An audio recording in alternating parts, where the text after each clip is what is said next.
Hello dear students, my name is Lucky Ahuja and I am your EVS teacher for class 5th. In class 5th EVS, we have finished our chapter 10 and today we are starting a new chapter, that is chapter 11, and this chapter is named as Life in Water.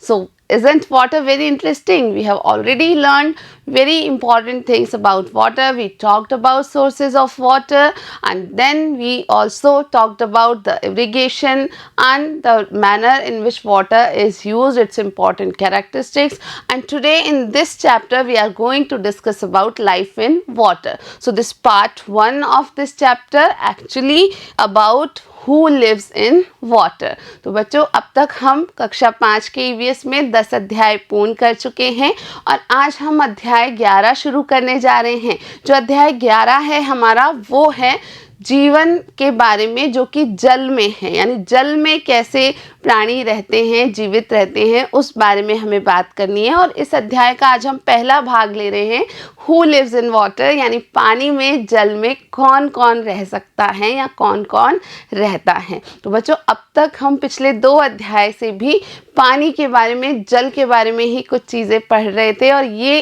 कितना important है हमारी life में। You know this thing because our survival is dependent upon water. आप सभी जानते हैं कि हमारा जीवन वास्तव में जल पर निर्भर करता है। तो चलिए समझते हैं who lives in water. We see many types of plants and animals around us. Yes, there are different kind of plants and animals around us and you are able to look them around you. When you have a good observation ability, you can see that there are variety of plants and animals around us. तो बच्चों हमारे आसपास बहुत अलग अलग प्रकार के पौधे और जंतु रहा करते हैं। आप अगर गौर से देखेंगे तो आप पाएंगे कि ये सब काफ़ी अलग अलग होते हैं।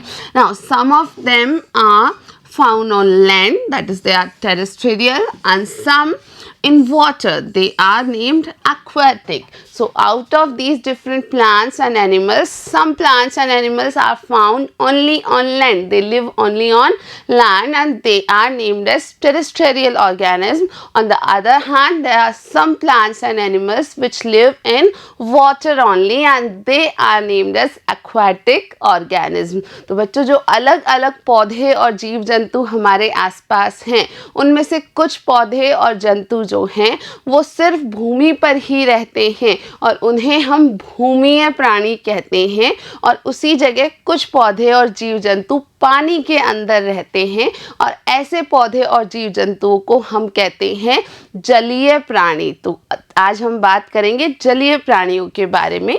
Of the plants and animals found on the land, some of the plants and animals are found in the mountains, some in the grounds and some in the desert. So out of those who all live on the land, that is they are named as terrestrial organisms. So some of them live in the mountains, some live on the ground and some live in the desert. So there is a variety in those animals also. तो आपको ध्यान रखना है बच्चों कि जो भूमीय प्राणी होते हैं, टेरेस्टेरियल ऑर्गेनिज्म होते हैं, उनमें से भी हमें विभिन्नता देखने को मिलती है क्योंकि उनमें से कुछ रहते हैं पहाड़ों या पर्वतों में, कुछ रहते हैं सामान्य मैदान में और कुछ पाए जाते हैं डेजर्ट्स में यानी कि मरुस्थलों में। Now, in these areas, due to different weather conditions in summer, winter and rainy season, the atmosphere is also different. So, you need to remember that in all these different areas like in the mountains, in the ground, in the deserts, the weather conditions are also very different. Like there is a variability in summers, in winters and in rainy seasons. So, different kind of animals can live at those different places only. तो बच्चों आपको ध्यान रखना है कि ये जो अलग अलग जगह हैं, जैसे मैदान हैं, पर्वत हैं, मरुस्थल हैं, इन सभी अलग अलग जगहों की जो मौसम होता है, जो जलवायु होती है, वो अलग अलग होती है। यानी वहाँ कितनी गर्मी पड़ रही है, कितनी सर्दी हो रही है, कैसी बारिश हो रही है, वो अलग अलग बातों पर निर्भर करता है और इसी कारण कुछ प्राणी सिर्फ मैदानों में पाए जाते हैं, कुछ प्राणी सिर्फ मरुस्थलों में पाए जाते हैं और कुछ प्राणी जो हैं वो आप ध्यान रखें कि पर्वतों या पहाड़ों में ही पाए जाते हैं. Now you have to explore some things and you simply have to find out the answer. You have not to write the answer as I told you that repeatedly.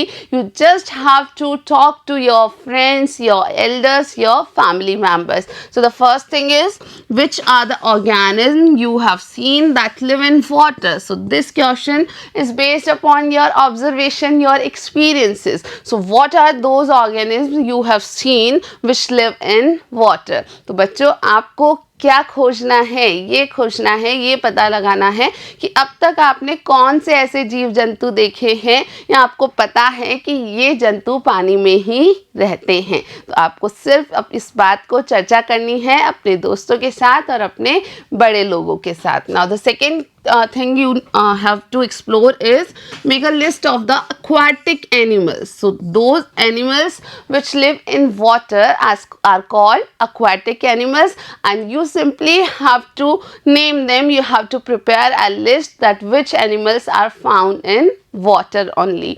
बच्चों दूसरा जो प्रश्न है आपको पता लगाना है कि वास्तव में एक्वाटिक एनिमल कौन से हैं या जलीय जीव जो हैं वो कौन कौन से हैं. आपको सिर्फ 4-5 नामों की एक लिस्ट बनानी है जो कि आपको आपस में बातचीत ही करनी है. Then the third question is, due to what reasons some animals and plants are able to survive in water? So you need to find this out, that every animal cannot live in water or every plant also cannot survive in water. So due to what reasons some animals and some plants are able to survive in water? So if they are having any different kind of characteristic or any feature which is not present in other animals or plants. तो बच्चों तीसरी बात आपको ये पता करनी है कि कैसे कुछ पौधे और कुछ जंतु जो हैं वो आसानी से जल में ही रह लेते हैं, पानी में ही अपना जीवन आसानी से जो है निकालते हैं, जबकि अन्य पशु या अन्य जंतु, अन्य पौधे ऐसा नहीं कर पाते. तो क्या उन जल में रहने वाले पौधों और जंतुओं में कुछ खास होता है? We are going to discuss these things in this chapter also, but you also have to try to find some things about this thing. Now, the effect of the surroundings is clearly visible on the structure and functioning of every animal and plants. This is an important thing, that the effect of surroundings or the environment is clearly visible on the functioning of every animal and plant. तो जो भी पौधे या पशु या जंतु जो हैं जिस स्थान पर रहते हैं उनके आसपास का जो वातावरण है उसका प्रभाव उनकी संरचना पर, यानी वो कैसा दिखते हैं उस पर, और वो कैसे कार्य करते हैं यानी उनकी फंक्शनिंग पर आसानी से देखने को मिलता है. The plants and animals are able to live in a specific type of surroundings only due to their physical characteristics. So this is important, that specific kind of plants or animals are able to survive in a specific kind of environment or surrounding due to their specific physical characteristics. तो बच्चों याद रखेंगे कि विशेष प्रकार के पौधे और जंतु जो हैं वो विशेष प्रकार के वातावरण में रहने में सक्षम होते हैं. क्यों? क्योंकि उनकी विशेष प्रकार की शारीरिक विशेषताएं होती हैं. यानी हर जो पौधा है, हर जो जंतु है वो हर जगह अपने जीवन का यापन नहीं कर सकता है. तो जहाँ वो रह रहा है वो क्यों रह पा रहा है, यानी जो जंतु या जो पौधे पानी में ही रह पाते हैं तो उनकी कुछ ऐसी शारीरिक विशेषताएं, कुछ उनके शारीरिक गुण ऐसे होते हैं कि वो उन्हें पानी में रहने में सक्षम बनाते हैं. Now see, here are some aquatic animals and plants. You can see this picture and simply I'm going to tell you which are these plants and animals. So here you can find that this is a fish and this is alligator. And this you know is turtle. And here you can find aquatic plant. There are some aquatic plants and this is one of them. This is common aquatic plant. तो बच्चों इस picture में, इस चित्र में आप अलग अलग ऐसे जंतुओं को देख रहे हैं, ऐसा पौधा देख रहे हैं जो कि कहाँ रहते हैं, पानी में रहते हैं। तो इन्हें हम जलीय पौधे या जलीय जीव कहते हैं। जैसे यहाँ आप जानते हैं कि फिश जो है वो पानी में रहती है। ये है एलिगेटर या घड़ियाल, ये भी पानी में रहते हैं। और इधर आप देख रहे हैं टर्टल यानी कछुए को, और ये भी पानी में रहता है। और ये विशेष प्रकार के जलीय पौधे हैं जो कि पानी में ही नज़र आते हैं। Now, like bear is found in the snowy areas. So there are some example, like bear is an animal which is found in snowy areas. It has very long hair on its body that protects it from cold weather. So this is important, that as I told you that every animal which lives in specific kind of environment is having some physical characteristics which make him suitable to live in that environment. तो बच्चों आपको ध्यान रखना है कि भालू जो है वो बर्फीली जगहों पर रह पाता है, या बर्फीली जगहों पर भालू पाए जाते हैं। और ख़ास बात ये है कि भालुओं के शरीर पर बहुत सारे बाल होते हैं, बड़े बड़े लंबे लंबे बाल होते हैं। और ये बाल ही वास्तव में ठंड से या ठंडी जलवायु से उनको बचा पाते हैं, और इस कारण वो आसानी से बर्फीली जगहों पर भी रह पाते हैं।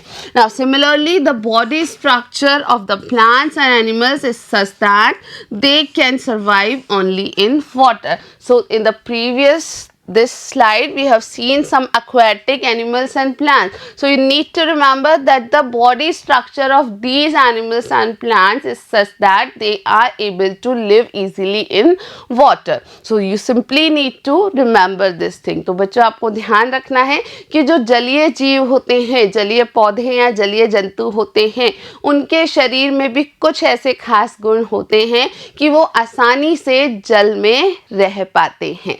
Now you have to do one activity here, that is, here is a fish and you have to draw a diagram of fish here in your notebook. This is quite simple and interesting also. So this is a beautiful fish. You have to draw this diagram in your notebook by looking at this picture, and you can also fill colors in the fish. So this was all for this part. We will be continuing this chapter learning in our next video. Till then, thank you for watching.